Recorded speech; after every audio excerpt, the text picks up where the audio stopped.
ഈശോ മിശിഹായ്ക്ക് സ്തുതിയായിരിക്കട്ടെ. പ്രിയ സഹോദര സഹോദരി, നിനക്ക് നല്ലൊരു ദിവസം നേരുക.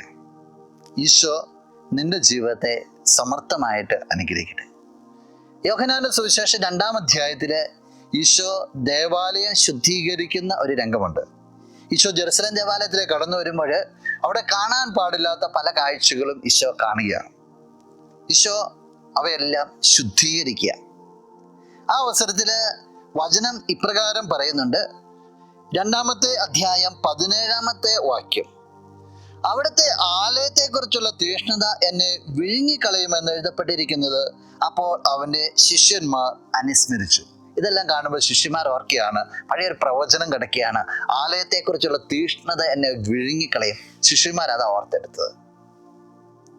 ഈശോ ജെറുസലേം ദേവാലയത്തെ ശുദ്ധീകരിച്ചപ്പോൾ ശിഷ്യന്മാര് അങ്ങനെ ചിന്തിച്ചെടുത്തെങ്കിൽ, നീയാകുന്ന ദേവാലയത്തെക്കുറിച്ച് നീ വളരെ സീരിയസ് ആയിട്ടൊന്ന് ചിന്തിക്കണം. ശുദ്ധീകരിക്കപ്പെട്ടതാണോ നിന്റെ ആലയം? അതോ ദൈവം ചാട്ടവാർ എടുക്കേണ്ടതായിട്ട് വരൂ? ഈശോയെ പോലെ ദൈവത്തിന്റെ ആലയമായ നിന്റെ ജീവിതത്തെക്കുറിച്ചും നിന്റെ ശരീരത്തെക്കുറിച്ചും ഒരു തീഷ്ണത നിന്നിൽ നിലനിൽക്കുന്നുണ്ടോ? ഏറ്റവും വിശുദ്ധമായിട്ട് പവിത്രമായിട്ട് സംരക്ഷിക്കുവാനായിട്ട്, ഒരു അമൂല്യ നിധിയായിട്ട് എപ്പോഴും ദൈവത്തിന് കൊടുക്കുവാനുള്ള ഒരു തീഷ്ണത നിന്നിൽ നിലനിൽക്കുന്നുണ്ടോ? നീയാണ് ചിന്തിക്കേണ്ടത്, നീയാണ് ക്രമീകരിക്കേണ്ടത്.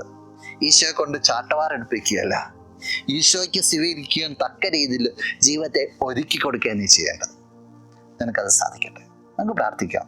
കണ്ണുകൾ അടച്ച് കരങ്ങൾ കൂപ്പാം. നല്ലവനായ കർത്താവേ, നിന്നെ ഞാൻ സ്തുതിക്കുന്നു, ആരാധിക്കുന്നു, മഹത്വപ്പെടുത്തുന്നു. നിന്റെ നിറ സാന്നിധ്യത്തിന് നന്ദി പറയുക. ഈശോയെ, ഈ വ്യക്തിയെ നീ അനുഗ്രഹിക്കണമേ. സ്വർഗത്തിന് ഇണങ്ങുന്ന രീതിയിൽ ജീവിതമാകുന്ന ശരീരമാകുന്ന ദേവാലയത്തെ പവിത്രീകരിച്ചുകൊണ്ട് മുന്നോട്ട് പോകുവാനായിട്ട് ഈ വ്യക്തിയെ നീ സഹായിക്കണമേ. ഇന്നത്തെ ദിവസത്തിന് വേണ്ടതായ കൃപകള്, നന്മകള്, സംരക്ഷണം നൽകി അനുഗ്രഹിക്കണം. ഇപ്പോഴും എപ്പോഴും എന്നേക്കും. ആമേൻ.